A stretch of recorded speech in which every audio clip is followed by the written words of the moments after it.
હાલો મિત્રો, આપણે જાય છે ત્યારે આપણા ભાઈબંધ ભગાભાઈની વાડીએ કે શું કરે છે. આ છે અમારી થોડીક એવી નદી. આ એ નદી છે, એને પાર કરીને આવવું પડે. ચોમાસામાં પાણી આવે એટલે હલાય નહીં આમાં. આ અમારા ભગાભાઈની વાડી જવાનો રસ્તો છે.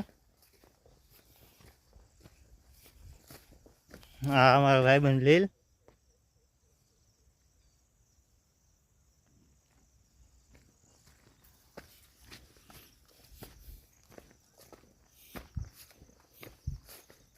આ એમનું ખેતર છે.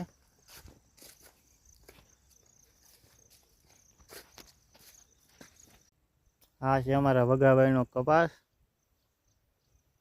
હાલો તેના ખેતરમાં જઈએ આગળ.